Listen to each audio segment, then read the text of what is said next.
ਸਤਿ ਸ਼੍ਰੀ ਅਕਾਲ ਪੀਐਨਸੀਐਨ ਦੇਖ ਰਹੇ ਸਾਰੇ ਹੀ ਦਰਸ਼ਕਾਂ ਦਾ ਸਵਾਗਤ ਹੈ। ਕੈਨੇਡਾ ਸਰਕਾਰ ਦੇ ਵੱਲੋਂ 2021 ਬਜਟ ਪੇਸ਼ ਕੀਤਾ ਗਿਆ ਹੈ। ਪ੍ਰਧਾਨ ਮੰਤਰੀ ਜਸਟਿਨ ਟਰੂਡੋ ਦੇ ਸਮੇਤ ਇਸ ਦੇ ਬਾਰੇ ਖਾਸ ਤੌਰ ਦੇ ਉੱਤੇ ਵਿੱਤ ਮੰਤਰੀ ਕ੍ਰਿਸਟੀਆ ਫਰੀਲੈਂਡ ਦੇ ਵੱਲੋਂ ਪੂਰੀ ਜਾਣਕਾਰੀ ਵਿਸਥਾਰ ਦੇ ਵਿੱਚ ਜੋ ਕੱਲ੍ਹ ਦਿੱਤੀ ਗਈ, ਤਾਂ ਇਸ ਦੇ ਬਾਰੇ ਅਸੀਂ ਐਮਪੀ ਰਣਦੀਪ ਸਰਾਏ ਦੇ ਨਾਲ ਗੱਲਬਾਤ ਕਰਨ ਦੇ ਲਈ ਪਹੁੰਚੇ, ਜਿਨ੍ਹਾਂ ਦੇ ਵੱਲੋਂ ਦੱਸਿਆ ਜਾਵੇਗਾ ਕਿ ਵੱਖੋ ਵੱਖਰੇ ਪੱਧਰ ਦੇ ਉੱਤੇ ਕਿਸ ਤਰ੍ਹਾਂ ਇਸ ਬਜਟ ਦੇ ਰਾਹੀਂ ਅੱਗੇ ਆਰਥਿਕਤਾ ਨਾਲ ਸੰਬੰਧਿਤ ਜੋ ਇਹ ਐਲਾਨ ਕੀਤੇ ਗਏ ਨੇ ਤੇ ਨਾਲ ਹੀ ਕੈਨੇਡਾ ਵਾਸੀਆਂ ਦੇ ਵਾਸਤੇ ਉਹਨਾਂ ਨੂੰ ਸਹੂਲਤਾਂ ਦੇਣ ਦੇ ਲਈ ਇਸ ਦੇ ਵਿੱਚ ਜੋ ਟੂਰਿਜ਼ਮ ਸੈਕਟਰ ਦੇ ਉੱਤੇ ਕਾਫੀ ਜ਼ਿਆਦਾ ਪ੍ਰਭਾਵ ਪਿਆ ਕੋਵਿਡ-19 ਦੇ ਕਰਕੇ, ਉਸ ਦੇ ਉੱਤੇ ਜਿਹੜਾ ਨੁਕਸਾਨ ਹੋਇਆ ਉਸ ਨੂੰ ਲੈ ਕੇ ਵੀ ਅੱਗੇ ਮਦਦ ਦੇਣ ਦੇ ਵਾਸਤੇ ਤੇ ਇਮੀਗ੍ਰੇਸ਼ਨ ਨਾਲ ਸੰਬੰਧਿਤ ਵੀ ਕਿ ਪ੍ਰਵਾਸੀਆਂ ਦਾ ਜ਼ਿਆਦਾ ਤੋਂ ਜ਼ਿਆਦਾ ਹੋਰ ਜਿਵੇਂ ਅੱਗੇ ਸਵਾਗਤ ਕੀਤਾ ਜਾਣਾ ਹੈ, ਤਾਂ ਇਸ ਨੂੰ ਲੈ ਕੇ ਵੀ ਬਜਟ ਦੇ ਵਿੱਚ ਹਿੱਸਾ ਰੱਖਿਆ ਗਿਆ। ਤਾਂ ਇਸੇ ਦੇ ਉੱਤੇ ਹੋਰ ਵੀ ਕਾਫੀ ਜ਼ਿਆਦਾ ਸਹੂਲਤਾਂ ਨੇ ਤੇ ਐਲਾਨ ਨੇ ਜਿਹੜੇ ਕੈਨੇਡਾ ਸਰਕਾਰ ਨੇ ਕੀਤੇ ਨੇ, ਉਸ ਦੇ ਬਾਰੇ ਜਾਣਾਂਗੇ। ਬਜਟ ਦੇ ਬਾਰੇ ਸਭ ਤੋਂ ਪਹਿਲਾਂ ਗੱਲ ਕਰਾਂਗੇ ਤੇ ਮੁੱਖ ਤੌਰ ਦੇ ਉੱਤੇ ਜਿਹੜੀਆਂ ਗੱਲਾਂ ਨੇ ਉਹ ਦੱਸ ਦਿਓ। ਦੇਖੋ, ਮੁੱਖ ਤੌਰ 'ਤੇ ਇਹ ਹੈ ਕਿ ਅਸੀਂ ਜਿਹੜੇ ਇਸ ਵੇਲੇ ਕੋਵਿਡ ਦੇ ਵਿੱਚ ਨਿਭ ਰਹੇ ਆ ਉਹਨਾਂ ਵਾਸਤੇ ਸਪੋਰਟ ਦੇਣ ਨੂੰ ਐਕਸਟੈਂਸ਼ਨਾਂ ਦਿੱਤੀਆਂ ਜਾ ਰਹੀਆਂ। ਜਿੰਨੇ ਵੀ ਵੇਜ ਸਬਸਿਡੀ ਆ, ਰੈਂਟ ਸਬਸਿਡੀਜ਼ ਆ, ਇਹ ਅੱਗੇ ਜੂਨ ਦੇ ਐਂਡ ਤੱਕ ਹੋਣੀਆਂ ਸੀਗੀਆਂ, ਇਹ ਹੁਣ ਸਪਟੰਬਰ ਤੱਕ ਹੋਊਗਾ ਕਿਉਂਕਿ ਸਾਨੂੰ ਪਤਾ ਥਰਡ ਵੇਵ ਆ ਰਿਹਾ, ਹਜੇ ਬਿਜ਼ਨਸ ਉਸ ਤਰ੍ਹਾਂ ਨਹੀਂ ਖੁੱਲ੍ਹਣੇ ਹੈਗੇ। ਇਸ ਤਰ੍ਹਾਂ ਜਿਹੜਿਆਂ ਨੇ ਜੌਬਸ ਲਾਸ ਕੀਤੀਆਂ ਉਹ CRB 'ਤੇ ਆ ਗਏ ਸੀਗੇ ਜਾਂ ਅਨਐਮਪਲੋਇਮੈਂਟ, ਉਹਨਾਂ ਦੀਆਂ ਵੀਕਾਂ ਜਿਹੜੀਆਂ ਐਕਸਟੈਂਡ ਕੀਤੀਆਂ ਜਾ ਰਹੀਆਂ 12 ਵੀਕਾਂ ਰਫਲੀ ਉਹਨਾਂ ਨੂੰ ਐਕਸਟੈਂਸ਼ਨ ਕੀਤੀਆਂ ਜਾ ਰਹੀਆਂ, ਉਹਨਾਂ ਦੇ ਜਿਹੜੇ ਬੈਨੀਫਿਟਸ ਆ। ਪਰ ਜਿਹੜੇ ਬਾਕੀ ਰਿਕਵਰੀ ਸਟੇਜ 'ਤੇ ਜੋ ਇਸ ਤੋਂ ਬਾਅਦ ਜਿਹੜਾ ਆਲਰੇਡੀ ਰਿਕਵਰੀ ਬਹੁਤ ਵਧੀਆ ਹੈਡ ਆਫ ਐਕਸਪੈਕਟੇਸ਼ਨਸ ਹੋ ਰਹੀ ਹੈ, ਪਰ ਫੇਰ ਵੀ ਜਿਹੜੇ 3.25 ਲੱਖ ਵਿਅਕਤੀ ਹਜੇ ਅਨਐਮਪਲੋਇਡ ਆ ਪਿਛਲੇ ਮਾਰਚ ਤੋਂ ਲੈ ਕੇ ਅੱਜ ਤੱਕ, ਉਹਨਾਂ ਨੂੰ ਕਿਵੇਂ ਬੈਕ ਟੂ ਵਰਕ ਲਿਆਉਣਾ, ਉਹਨਾਂ ਵਾਸਤੇ ਕਾਫੀ ਸਪੋਰਟਸ ਇੰਡਸਟਰੀ ਨੂੰ ਦਿੱਤੀਆਂ ਜਾ ਰਹੀਆਂ। ਇਸ ਦੇ ਨਾਲ ਨਾਲ ਉਰੇ ਇਹਦਾ ਇੱਕ ਅੰਗ ਹੈਗਾ ਕਿ ਕੈਨੇਡਾ ਨੂੰ ਇੱਕ ਨੈਸ਼ਨਲ ਚਾਈਲਡ ਕੇਅਰ ਪ੍ਰੋਗਰਾਮ ਦੀ ਯੋਜਨਾ ਕੀਤੀ ਜਾ ਰਹੀ ਹੈ। ਇਹਦੇ ਵਾਸਤੇ $30 ਬਿਲੀਅਨ ਓਵਰ 5 ਈਅਰ ਹੋਣਗੇ ਔਰ ਉਸ ਤੋਂ ਬਾਅਦ $8 ਬਿਲੀਅਨ ਸਾਲ ਦਾ ਇਹ ਪ੍ਰੋਵਿੰਸਾਂ ਦੇ ਨਾਲ ਸਾਂਝੀ ਕੀਤੇ ਜਾਊਗੇ। ਸੋ ਇੰਨਾ ਹੀ ਉਹ ਮੈਚ ਕਰਨਗੇ, ਜਿਹਦੇ ਨਾਲ $10 ਡੇ $10 ਦਿਨ ਦਾ ਚਾਈਲਡ ਕੇਅਰ ਮਿਲੂਗਾ, ਜਿਹੜਾ ਕਿ ਜੇ BC 'ਚ ਇਸ ਵੇਲੇ ਦੇਖਿਆ ਜਾਵੇ ਐਵਰੇਜ ਰਫਲੀ $1200 ਤੋਂ $1500 ਮਹੀਨੇ ਦਾ ਇੱਕ ਬੱਚੇ ਦਾ ਹੈਗਾ। ਸੋ ਉਹਦੀ ਜਿਹੜੀ ਸੇਵਿੰਗ ਹੈ ਤੁਸੀਂ ਆਪ ਹੀ ਹਿਸਾਬ ਲਾਓ, ਜੇ $250 ਦਿਹਾੜੀ ਦਾ ਹੋਊਗਾ ਵਰਸਸ $250 ਮਹੀਨੇ ਦਾ ਵਰਸਸ $1250, ਤੁਹਾਨੂੰ $1000 ਪਰ ਬੱਚੇ ਦੀ ਸੇਵਿੰਗ ਹੋਊਗੀ, ਜਿਹੜਾ ਕਿ ਤੁਹਾਡੇ ਬਿਲਕੁਲ ਡਾਇਰੈਕਟਲੀ ਜੇਬ ਦੇ ਵਿੱਚ ਪੋਕਟ ਜਾਊਗਾ। ਇਹਦੇ ਨਾਲ ਹੋਰ ਪ੍ਰੋਡਕਟਿਵਿਟੀ ਇਨਕਰੀਜ਼ ਹੋਊਗੀ।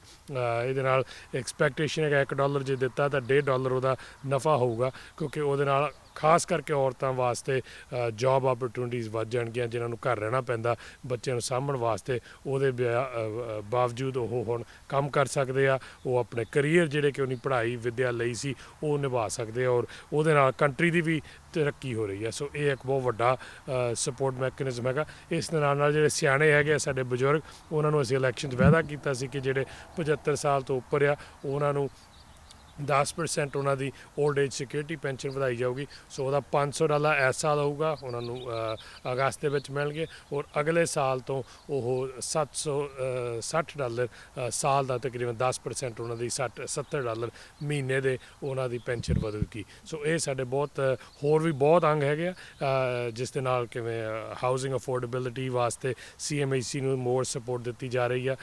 ਇਸ ਦੇ ਨਾਲ ਨਾਲ ਜਿਹੜੇ ਆਪਾਂ ਗ੍ਰੀਨ ਇਨਫਰਾਸਟਰਕਚਰ ਵਾਸਤੇ ਇੱਥੇ BC ਦੇ ਵਿੱਚ ਇੱਕ ਗ੍ਰੀਨ ਟੈਕ ਇੰਡਸਟਰੀ ਨੂੰ ਕ੍ਰੀਏਟ ਕਰਨ ਵਾਸਤੇ ਪੈਸੇ ਦਿੱਤੇ ਜਾ ਰਹੇ। ਉਸ ਦੇ ਨਾਲ ਨਾਲ ਜਿਹੜਾ ਵੀ ਗ੍ਰੀਨ ਟੈਕਨੋਲੋਜੀ ਦੀਆਂ ਜ਼ੀਰੋ ਐਮਿਸ਼ਨ ਦੀ ਟੈਕਨੋਲੋਜੀ, ਜਿਵੇਂ ਕਾਰਾਂ ਦੀ ਜਾਂ ਹੋਰ ਸੋਲਰ ਪਾਵਰ ਦੀ ਕੋਈ ਟੈਕਨੋਲੋਜੀ ਜਾਂ ਸਰਵਿਸਿਜ਼ ਕਰੂਗਾ, ਉਹਨਾਂ ਨੂੰ 50% ਛੋਟ ਹੋਊਗੀ ਉਹਨਾਂ ਦੇ ਇਨਕਮ ਟੈਕਸ ਦੇ ਉੱਤੇ। ਇਹਦੇ ਨਾਲ ਇਹ ਫਲੋਰਿਸ਼ ਹੋਊਗੀ ਇੰਡਸਟਰੀ। ਔਰ BC ਨੂੰ ਇੱਕ ਮਿਲੂਗਾ ਰੀਜਨਲ ਡਿਵੈਲਪਮੈਂਟ ਏਜੰਸੀ, ਜੋ ਫਾਲ ਆਊਟਲੁੱਕ ਦੇ ਵਿੱਚ ਦਿੱਤਾ ਗਿਆ ਸੀਗਾ, ਐਲਾਨ ਕੀਤਾ ਗਿਆ ਸੀ, ਉਹਦੇ ਵਾਸਤੇ $550 ਮਿਲੀਅਨ ਦਿੱਤਾ ਜਾ ਰਿਹਾ, ਤਾਂ ਕਿ ਉਹ ਸਾਡੇ small and medium size businesses ਨੂੰ ਫੰਡਿੰਗ ਦੇ ਕੇ ਔਰ ਮੋਰ ਪ੍ਰੋਡਕਟਿਵ ਕੀਤੇ ਜਾਣਗੇ।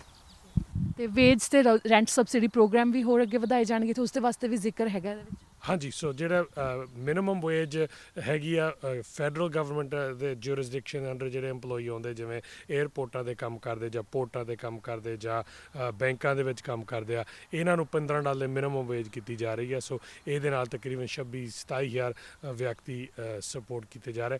ਇਸ ਦੇ ਨਾਲ ਨਾਲ ਜਿਹੜੇ ਮਿਨੀਮਮ ਵੇਜ ਉੱਦਾਂ ਕੈਨੇਡਾ ਦੇ ਵਿੱਚ ਬਣਾ ਰਿਹਾ, ਉਹਨਾਂ ਦਾ ਇੱਕ ਵਰਕਰਸ ਬੈਨੀਫਿਟ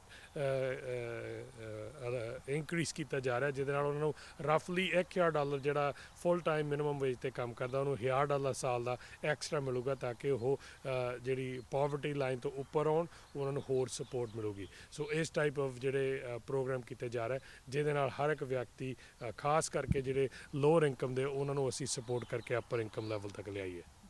ਇਹ ਤਾਂ ਜਿਵੇਂ ਮਿਨੀਮਮ ਵੇਜ ਦੀ ਗੱਲ ਹੈ, ਵੇਜ ਸਬਸਿਡੀ ਪ੍ਰੋਗਰਾਮ ਜਿਹੜਾ ਕਿ ਬਿਜ਼ਨੈਸਿਸ ਦੇ ਵਾਸਤੇ ਹੈ, ਤੇ ਰੈਂਟ ਸਬਸਿਡੀ ਪ੍ਰੋਗਰਾਮ। ਹਾਂਜੀ, ਇਹ ਦੋਨੇ ਪ੍ਰੋਗਰਾਮ ਉਹਦਾ ਜੂਨ 24 ਤੱਕ ਖਤਮ ਹੋਣੇ ਸੀਗੇ ਕਿਉਂਕਿ ਆਪਣਾ 3rd ਵੇਵ ਚੱਲ ਰਿਹਾ। ਇਹ ਹੁਣ ਸਪਟੰਬਰ 24 ਤੱਕ ਹੋਣਗੇ। ਸੋ ਇਹ ਐਕਸਟੈਂਡ ਕੀਤੇ ਜਾ ਰਿਹਾ ਔਰ ਜੇ ਨਵੰਬਰ ਤੱਕ ਵੀ ਰਹਿਣਾ ਪਵੇ ਨਵੰਬਰ ਤੱਕ ਵੀ ਹੋਊਗਾ। ਸੋ ਇੰਨੀ ਗੁੰਜਾਇਸ਼ ਬਜਟ ਦੇ ਵਿੱਚ ਦਿੱਤੀ ਜਾ ਰਹੀ ਹੈ। ਤੇ ਇਮੀਗ੍ਰੇਸ਼ਨ ਦੇ ਵਾਸਤੇ ਵੀ ਜਿਹੜਾ ਐਲਾਨ ਹੋਇਆ ਹੈ ਕਿ ਵੱਖਰੇ ਤੌਰ ਦੇ ਉੱਤੇ ਜਿਹੜਾ ਹੋਰ ਜ਼ਿਆਦਾ ਪ੍ਰਵਾਸੀਆਂ ਨੂੰ ਇਸ ਦੇ ਵਿੱਚ ਉਹਨਾਂ ਨੇ ਕ੍ਰਿਸਟੀਆ ਫਰੀਲੈਂਡ ਨੇ ਇਸ ਦੇ ਵਿੱਚ ਖਾਸ ਤੌਰ ਤੇ ਜ਼ਿਕਰ ਕੀਤਾ ਸੀ ਕਿ ਇੰਟਰਨੈਸ਼ਨਲ ਸਟੂਡੈਂਟਸ ਦੇ ਸਮੇਤ ਜੋ ਟੈਲੈਂਟਡ ਲੋਕ ਨੇ ਉਹਨਾਂ ਨੂੰ ਬੁਲਾਉਣ ਦੇ ਵਾਸਤੇ। ਹਾਂਜੀ, ਸੋ ਜਿਹੜੇ ਇਮੀਗ੍ਰੇਸ਼ਨ ਆ 401,000 ਅਸੀਂ ਇਸ ਸਾਲ ਲਿਆਉਣਾ ਔਰ 4,11,000 ਉਹਨਾਂ ਵਾਸਤੇ ਜਿਹੜੇ ਟੈਲੈਂਟ ਪੂਲ ਆ ਉਹਨੂੰ ਹੋਰ ਸਪੋਰਟ ਦੇਣ ਵਾਸਤੇ ਤਾਂ ਕਿ ਜਿਹੜੀਆਂ ਏਜੰਸੀਜ਼ ਨੂੰ ਲਿਆਉਂਦੇ ਆ ਜਿਹੜੇ ਇੱਥੇ ਇੰਪਲੋਇਰ ਰੱਖਦੇ ਆ ਉਹਨਾਂ ਵਾਸਤੇ ਵੀ ਫਾਈਨੈਂਸ਼ੀਅਲ ਸਪੋਰਟ ਦਿੱਤੀ ਜਾ ਰਹੀ ਹੈ।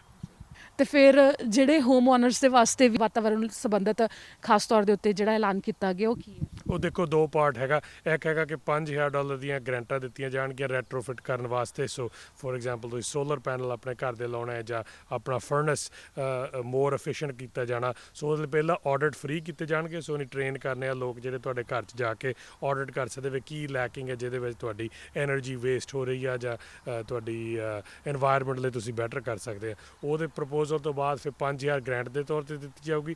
ਜੇ ਤੁਸੀਂ ਵੱਡਾ ਕਰਨਾ ਓਵਰਹਾਲ ਬਹੁਤ ਵੱਡਾ ਪੁਰਾਣਾ ਘਰ ਆ ਉਹਦੇ 'ਚ ਇਨਸੂਲੇਸ਼ਨ ਹੋਰ ਪਾਉਣੀ ਹੈ, ਸੋਲਰ ਪੈਨਲ ਲਾਉਣੇ, ਫਰਨਸ ਚੇਂਜ ਕਰਨਾ, ਉਹਦੇ ਵਾਸਤੇ interest free loan up to $40,000 ਦੇ ਉਹ ਕੀਤੇ ਜਾਣਗੇ। ਇਹਦੇ ਨਾਲ ਬਹੁਤ ਸਾਰੀ ਸਾਡੇ ਕੰਸਟਰਕਸ਼ਨ ਜੌਬਸ ਜਿਹੜੇ ਹੈਗੇ ਆ ਇਹ ਇੰਕਰੀਜ਼ ਕੀਤੇ ਜਾਣਗੇ ਔਰ ਇਸ ਦੇ ਨਾਲ ਨਾਲ ਸਾਡਾ ਭਵਿੱਖ ਜਿਹੜਾ ਸਾਡੀ ਇਨਵਾਇਰਮੈਂਟ ਆ ਉਹਦੇ ਵਾਸਤੇ ਵੀ ਬਹੁਤ ਵਧੀਆ ਵਾਤਾਵਰਨ ਸਾਡਾ ਹੋਊਗਾ।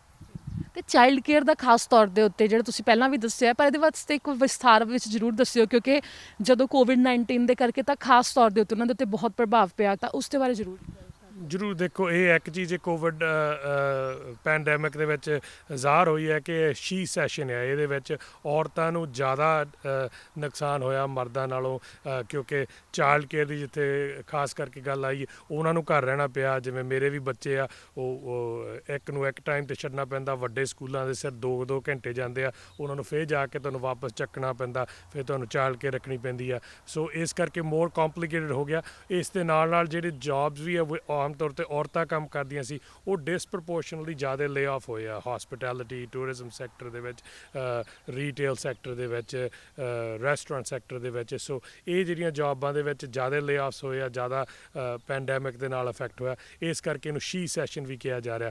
ਉਹਨੂੰ ਸਪੋਰਟ ਕਰਨ ਵਾਸਤੇ ਇੱਕ ਬਹੁਤ ਵੱਡਾ ਚੀਜ਼ ਹੈਗਾ ਕਿ ਚਾਈਲਡ ਕੇਅਰ। ਜੇ ਚਾਈਲਡ ਕੇਅਰ ਹੋਵੇ ਔਰਤ ਆਪਣੇ ਸਕਿੱਲ ਨੂੰ ਅਪਲਿਫਟ ਵੀ ਕਰ ਸਕਦੀ ਜਾਂ ਆਪਣੇ ਪੂਰੇ ਸਕਿੱਲ ਯੂਜ਼ ਕਰ ਸਕਦੀ। ਉਹਦੀ ਆਮ ਤੌਰ ਤੇ ਐਜੂਕੇਸ਼ਨ ਆਲਰੇਡੀ ਹੁੰਦੀ ਆ ਪਰ ਉਹ ਉਹਨਾਂ ਘੰਟੇ ਨਹੀਂ ਸੀ ਕਮਿਟ ਕਰ ਸਕਦੀ ਤਾਂ ਕਰਕੇ ਉਹਨੂੰ ਘੱਟ ਜੌਬ ਲੈਣੀ ਪਈ ਆ। ਇਹਦੇ ਨਾਲ ਸਾਨੂੰ ਉਹ ਸਟ੍ਰੈਸ ਨਾ ਰਹੂਗਾ। ਕਈ ਤਾਂ ਤੇ ਮਰਦਾਂ ਨੂੰ ਵੀ ਉਹ ਫਰਕ ਪੈਂਦਾ, ਉਹਨਾਂ ਨੂੰ ਜੌਬ ਨਹੀਂ ਲੈ ਹੁੰਦੀ ਜਿਹੜੀ ਉਹ ਲੈਣਾ ਚਾਹੁੰਦੇ ਕਿਉਂਕਿ ਉਹਨਾਂ ਨੂੰ ਬੱਚਿਆਂ ਦੇ ਨਾਲ ਵਾਈਫ ਦੇ ਨਾਲ ਸਪੋਰਟ ਦੇਣੀ ਪੈਂਦੀ ਹੈ। ਇਹਦੇ ਨਾਲ ਉਹ ਬਰਡਨ ਜਿਹੜਾ ਹੈਗਾ ਉਹ ਦੂਰ ਕੀਤਾ ਜਾਊਗਾ। ਹਰ ਇੱਕ ਨੂੰ ਅਫੋਰਡੇਬਲ ਚਾਈਲਡ ਕੇਅਰ ਬਰਾਬਰ ਦੇ ਤੌਰ ਤੇ ਜਿਹੜਾ ਕਿ ਈਵਨ ਗਰੀਬ ਵਿਅਕਤੀ ਵੀ $10 ਦਿਹਾੜੀ ਦਾ ਸਪੋਰਟ ਕਰ ਸਕਦਾ। ਇਹ ਕਬੈਕ ਨੇ ਮਾਡਲ ਕ੍ਰੀਏਟ ਕੀਤਾ ਸੀਗਾ। ਕਬੈਕ ਇਸ ਦਾ ਲੀਡਰ ਆ ਔਰ ਸਾਰੇ ਇਸ ਲੀਡਰਸ਼ਿਪ ਨੂੰ ਦੇਖਦਿਆਂ ਹੋਇਆ ਮਾਡਲ ਕਰਨਾ ਚਾਹੁੰਦੇ ਕਿ ਬਾਕੀ ਕੈਨੇਡਾ ਦੇ ਵਿੱਚ ਹੀ ਹੋਵੇ। ਅਸੀਂ ਆਸ ਕਰਦੇ ਕਿ ਅਸੀਂ ਅਗਲੇ 4 ਸਾਲਾਂ ਦੇ ਵਿੱਚ ਫੁੱਲੀ ਹੋ ਜਾਊਗਾ। ਸੋ ਸਟਾਰਟਿੰਗ ਰਾਈਟ ਵੇ ਹੋਊਗਾ ਤੇ ਪੂਰੇ ਹੀ ਇੰਪਲੀਮੈਂਟੇਸ਼ਨ 2026 ਤੱਕ ਹੋ ਕੇ ਤਾਂ ਕਿ ਉਸ ਤੋਂ ਬਾਅਦ $10 ਦਾ ਤੁਹਾਨੂੰ ਚਾਈਲਡ ਕੇਅਰ ਮਿਲੂਗਾ ਔਰ ਉਹਦੇ ਨਾਲ ਦੋਨੇ ਵਿਅਕਤੀ ਪ੍ਰੋਡਿਊਸ ਕਰ ਸਕਦੇ ਆ। ਇਕਨੋਮਿਕ ਗਰੋਥ ਵੀ ਹੋਊਗਾ। $1 ਦਿੱਤੇ ਨੂੰ $1.5 ਤੁਹਾਨੂੰ ਰਿਟਰਨ ਮਿਲਦੀ ਆ। ਸੋ ਇਹ ਕਾਫੀ ਪ੍ਰੋਫਿਟੇਬਲ ਵੈਂਚਰ ਵੀ ਹੋਊਗਾ ਸਾਡੀ ਇਕੋਨਮੀ ਵਾਸਤੇ, ਸਾਡੇ ਫੈਮਲੀਜ਼ ਵਾਸਤੇ, ਸਾਡੇ ਪਰਿਵਾਰਾਂ ਵਾਸਤੇ। ਤੇ ਟੂਰਿਜ਼ਮ ਦੇ ਵਾਸਤੇ ਵੀ ਖਾਸ ਤੌਰ ਤੇ ਰੱਖਿਆ ਗਿਆ। ਹਾਂਜੀ, ਟੂਰਿਜ਼ਮ ਵਾਸਤੇ ਬਹੁਤ ਵੱਖ-ਵੱਖ ਦੇ ਇੰਟਰਨੈਸ਼ਨਲ ਟੂਰਿਜ਼ਮ ਨੂੰ ਲਿਆਉਣ ਵਾਸਤੇ, ਡੋਮੈਸਟਿਕ ਟੂਰਿਜ਼ਮ ਨੂੰ ਸਪਰੈਡ ਕਰਨ ਵਾਸਤੇ, ਲੋਕਾਂ ਦੀ ਖੂਬੀਆਂ ਟੂਰਿਸਟ ਡੈਸਟੀਨੇਸ਼ਨਾਂ ਨੂੰ ਦੇਣ ਵਾਸਤੇ ਕਾਫੀ ਪੈਸੇ ਦਿੱਤੇ ਜਾ ਰਹੇ ਆ ਤਾਂ ਕਿ ਅਸੀਂ ਜਿਹੜਾ ਉਹ ਸੈਕਟਰ ਹਜੇ ਸਭ ਤੋਂ ਮੋਸਟ ਹਿੱਟ ਜਿਹੜਾ ਹੋਇਆ ਉਹ ਟੂਰਿਜ਼ਮ ਸੈਕਟਰ। ਹੋਟਲ ਹਜੇ ਵੀ 90% ਖਾਲੀ ਹੈਗੇ ਆ, ਹਜੇ ਵੀ ਉਹਨਾਂ ਦੇ ਬਿਜ਼ਨਸ ਬਹੁਤ ਬੰਦ ਹੈਗੇ ਆ। ਸੋ ਉਹਨਾਂ ਨੂੰ ਸਪੋਰਟ ਦਿੱਤੀ ਜਾ ਰਹੀ ਹੈ ਤਾਂ ਕਿ ਉਹ ਮੁੜ ਕੇ ਜਦੋਂ ਪੈਂਡੈਮਿਕ ਸਲੋ ਹੋਇਆ ਉਹ ਖੁਸ਼ਹਾਲ ਤਰੀਕੇ ਦੇ ਨਾਲ ਉਹ ਕਾਮਯਾਬ ਹੋਣਗੇ। ਤੇ ਇਸ ਦੇ ਨਾਲ ਹੀ ਜਿਹੜੀਆਂ ਜੌਬਸ ਨੂੰ ਕ੍ਰੀਏਟ ਕਰਨ ਦੇ ਬਾਰੇ ਵੀ ਖਾਸ ਤੌਰ ਦੇ ਉੱਤੇ ਕੀਤਾ ਗਿਆ ਹੈ ਕਿ ਟਾਰਗੇਟ ਰੱਖਿਆ ਗਿਆ ਹੈ ਕਿ ਹੋਰ ਜ਼ਿਆਦਾ ਜਿਹੜੀਆਂ ਨੌਕਰੀਆਂ ਨੇ ਵੱਡੀ ਗਿਣਤੀ ਦੇ ਵਿੱਚ ਆਉਣ, ਕਿਉਂਕਿ ਕੋਵਿਡ ਕਰਕੇ ਲੋਕਾਂ ਦੇ ਕੰਮ ਵੀ ਚਲੇ ਗਏ ਸੀ। ਤਾਂ ਇਸ ਦੌਰਾਨ ਜਿਹੜਾ ਦੁਬਾਰਾ ਤੋਂ ਇਕਨੋਮੀ ਨੂੰ ਅੱਗੇ ਮਜ਼ਬੂਤ ਕਰਨ ਦੇ ਵਾਸਤੇ ਜਿਹੜਾ ਬਜਟ ਦੇ ਵਿੱਚ ਖਾਸ ਤੌਰ ਤੇ ਇਸ ਦਾ ਜ਼ਿਕਰ ਕੀਤਾ ਗਿਆ। ਹਾਂਜੀ, ਉਹਦੇ ਵਿੱਚ ਤੇ ਅਸੀਂ ਕਾਫੀ ਆਈ ਥਿੰਕ 600 ਮਿਲੀਅਨ ਆ ਜਿਹੜੇ ਕਿ ਜੌਬਸ ਨੂੰ ਕ੍ਰੀਏਟ ਕਰਨ ਵਾਸਤੇ, EMPLOYERਾਂ ਨੂੰ ਹੈਲਪ ਕਰਨ ਵਾਸਤੇ, ਤਾਂ ਕਿ ਉਹ ਜਿਹੜੇ EMPLOYE ਨਵੇਂ ਲਿਆਉਣਗੇ ਉਹਨਾਂ ਨੂੰ ਕਿਸ ਤਰ੍ਹਾਂ ਅਸੀਂ ਸਹਾਇਤਾ ਕਰਕੇ ਅਸੀਂ ਸਪੋਰਟ ਕਰ ਸਕਦੇ ਹਾਂ, ਉਹ ਜਿਹੜੇ ਪੈਸੇ ਦਿੱਤੇ ਜਾ ਰਹੇ ਆ। ਤੇ ਇਸ ਦੇ ਨਾਲ ਹੀ ਜਿਹੜਾ ਬਾਰਡਰ ਬੰਦ ਕਰਨ ਨੂੰ ਲੈ ਕੇ ਜਿਹੜਾ ਟਰੈਵਲ ਰਿਸਟ੍ਰਿਕਸ਼ਨ ਹੈ ਉਸ ਨੂੰ ਹੋਰ ਅੱਗੇ ਵਧਾ ਦਿੱਤਾ ਗਿਆ, ਐਲਾਨ ਕੀਤਾ ਗਿਆ ਹੈ, ਤਾਂ ਉਸ ਦੇ ਬਾਰੇ ਜਾਣਕਾਰੀ। ਦੇਖੋ, ਹਜੇ ਕੋਵਿਡ ਦੇ ਵੇਰੀਐਂਟਸ ਬਹੁਤ ਹੈਗੇ ਬਾਹਰ, ਸੋ ਬਾਰਡਰ ਨੂੰ 1 ਮਹੀਨਾ ਹੋਰ ਐਕਸਟੈਂਡ ਕੀਤਾ ਗਿਆ ਤਾਂ ਕਿ ਬਾਰਡਰ ਨੂੰ ਸੁਰੱਖਿਅਤ ਰੱਖੀਏ, ਤਾਂ ਕਿ ਬਾਹਰੋਂ ਜਿਹੜੇ ਵੇਰੀਐਂਟ ਆ ਰਹੇ ਆ ਉਹ ਅਸੀਂ ਕੰਟਰੋਲ ਕਰ ਸਕੀਏ। ਜਿਵੇਂ ਇੰਗਲੈਂਡ ਦੇ ਆ, ਬ੍ਰਾਜ਼ੀਲ ਦੇ ਆ, ਸਾਊਥ ਅਫਰੀਕਾ, ਔਰ ਕਹਿੰਦੇ ਇੰਡੀਆ ਦਾ ਵੀ ਇੱਕ ਡਬਲ ਮਿਊਟੈਂਟ ਵੇਰੀਐਂਟ ਹੈਗਾ, ਉਸ ਨੂੰ ਰੋਕਣ ਵਾਸਤੇ ਬਾਰਡਰ ਦੀ ਜਿਹੜੀ ਅੱਗੇ ਅਪ੍ਰੈਲ 21 ਤੱਕ ਹੋਣੀ ਸੀ, ਉਹ ਰਿਸਟ੍ਰਿਕਸ਼ਨ ਮਈ 21 ਤੱਕ ਐਕਸਟੈਂਡ ਕੀਤੀ ਗਈ। ਤੁਹਾਡਾ ਬਹੁਤ ਬਹੁਤ ਧੰਨਵਾਦ ਜਾਣਕਾਰੀ ਦੇਣ ਦੇ ਲਈ ਸਾਨੂੰ। ਥੈਂਕ ਯੂ PNC ਦੇ ਸਾਰੇ ਸਰੋਤਿਆਂ, ਤੁਹਾਡੇ ਸਾਰੇ ਮੈਨੇਜਮੈਂਟ ਅਤੇ ਸਟਾਫ ਨੂੰ। ਜਿਵੇਂ ਕਿ ਤੁਸੀਂ ਸੁਣਿਆ, ਵੱਖੋ ਵੱਖਰੇ ਪੱਧਰ ਦੇ ਉੱਤੇ ਕੈਨੇਡਾ ਸਰਕਾਰ ਦੇ ਵੱਲੋਂ ਆਰਥਿਕਤਾ ਨੂੰ ਮਜ਼ਬੂਤ ਕਰਨ ਦੇ ਲਈ ਤੇ ਨਾਲ ਹੀ ਕੈਨੇਡਾ ਵਾਸੀਆਂ ਦੇ ਵਾਸਤੇ ਸਹੂਲਤਾਂ ਦੇ ਲਈ ਜਿਹੜੇ ਇਹ ਐਲਾਨ ਕੀਤੇ ਗਏ ਨੇ ਉਸ ਦੇ ਬਾਰੇ ਜਾਣਕਾਰੀ ਦਿੱਤੀ ਗਈ ਹੈ। ਇਸ ਦੇ ਨਾਲ ਹੀ ਮੈਨੂੰ ਦਿਓ ਇਜਾਜ਼ਤ। ਸਤਿ ਸ਼੍ਰੀ ਅਕਾਲ।